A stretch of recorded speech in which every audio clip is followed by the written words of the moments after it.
Pour ceux qui voudront un jour joindre l'USPS, United Postal Service, et c'est pas UPS parce qu'il faut faire la différence entre ces deux compagnies. L'autre est privé et l'autre est gouvernemental, je peux dire fédéral quoi.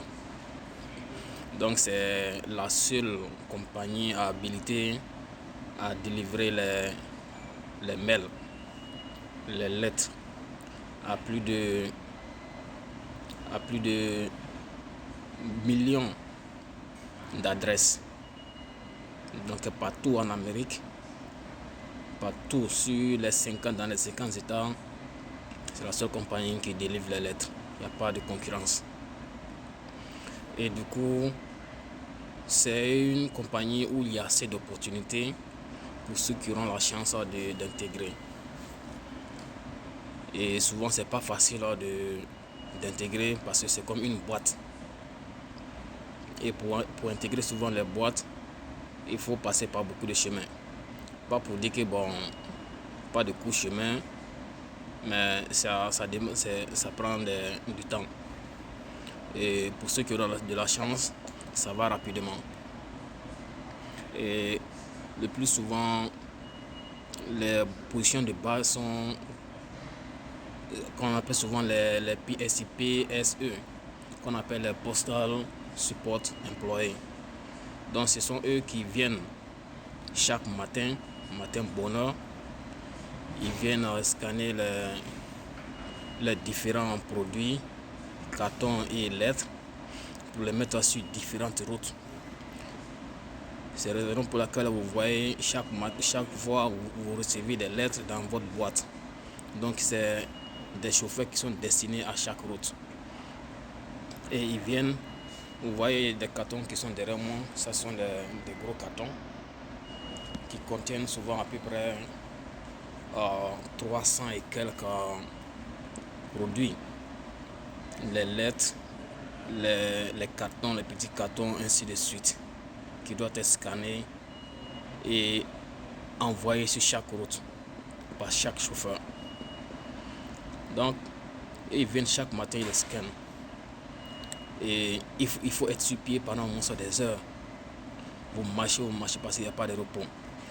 Et vous voyez ces cartons et tous ces cartons, chaque PSC, chaque travailleur doit scanner au moins 300 articles par heure.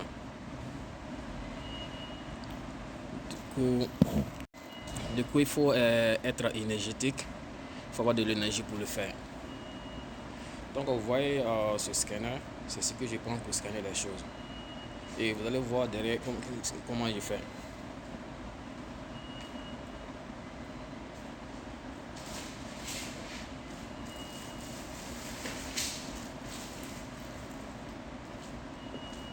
Donc je prends un package qui est là, je scanne.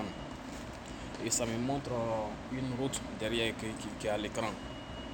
Maintenant je sais où je vais le déposer. Je prends ça et je vais déposer ça sur cette route.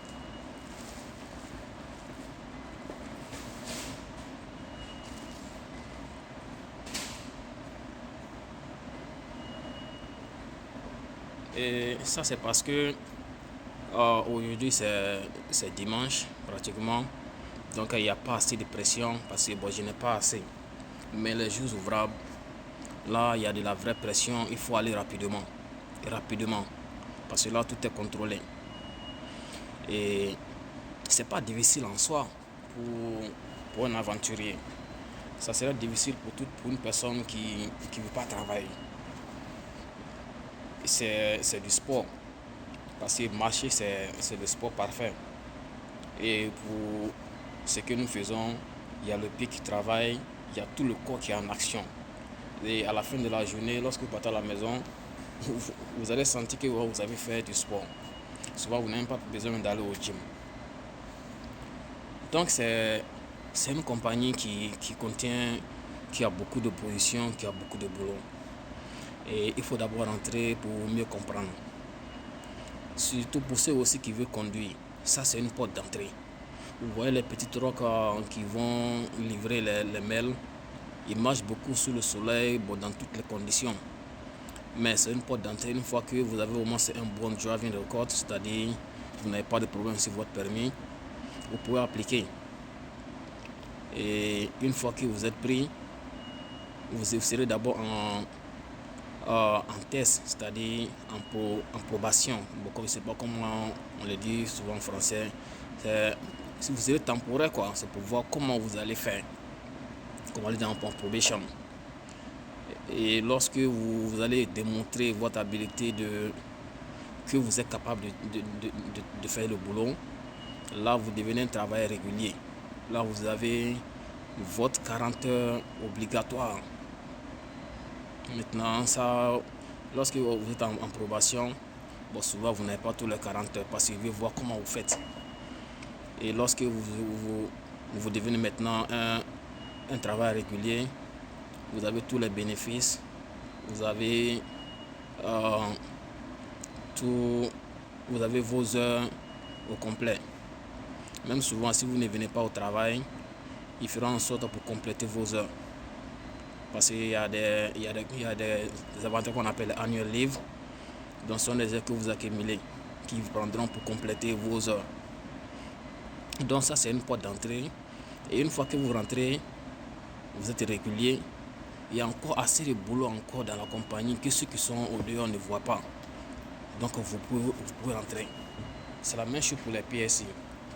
Lorsque le PSI, lui, n'est pas aussi régulier, mais une fois qu'il passe à quelques années ou bien quelques mois, maintenant qu'il devient régulier, à l'intérieur de la compagnie, il peut changer de position. Il y a des positions qui sont disponibles, il peut balancer, il peut aller partout. Il y a assez d'opportunités. Souvent, on le dit que pour comprendre ce qui se trouve dans le bateau, il faut être à l'intérieur. Et pour dire que, bon, pour joindre la compagnie, souvent, c'est pas facile, je l'ai dit au début. Il y a beaucoup de tests à prendre, il y aura beaucoup de tests, beaucoup de procédures. Et lorsque vous êtes clear, c'est-à-dire propre, dès qu'il y a une position à quelque part, ils vous feront signe. Et ils vont vous proposer au moins une offre de travail. Vous acceptez ou vous n'acceptez pas. Souvent, quand ils vous envoient, ils vous donnent seulement 3 jours pour répondre. Si vous ne répondez pas, ils bougent. Et c'est pas difficile de trouver le lien. Par exemple, sur usps.com d'une manière là-bas là, carrière. Donc vous avez carrière. Et vous suivez la procédure. Vous allez créer un compte. Et lorsque vous allez créer un compte, maintenant après ils vont vous soumettre à un petit test. Et ce test, il faut le passer. Parce qu'une fois que vous échouez à ce test, là, vous serez en stand-by pendant 1 an. Pendant 1 an, vous n'allez pas pouvoir appliquer pour aucun boulot. Et il va falloir que les 1 an passent pour que vous repreniez encore. Donc faites en sorte de ne pas échouer. C'est des petites questions pour vous montrer, pour voir quelle est votre manière de travailler. Qu'est-ce que vous comprenez les choses. Et c'est une opportunité, il faut joindre. C'est une grande compagnie qui n'ira jamais en faillite, si je peux le dire, même si le faut, mais pas maintenant. Et lorsque vous prenez, pendant Covid, le temps de Corona, la seule compagnie dont les travailleurs toujours continuaient le boulot, c'était Post Office. Parce que pourquoi? C'est une agence indépendante qui se finance elle-même à travers les timbres et aussi les autres petits services. Du coup, une fois que vous êtes dans la compagnie, à moins que vous ne ruinez votre carrière, vous n'avez pas de problème. Vous faites votre boulot et vous avancez. Donc je vous invite à essayer vos chances et vous n'allez pas regretter.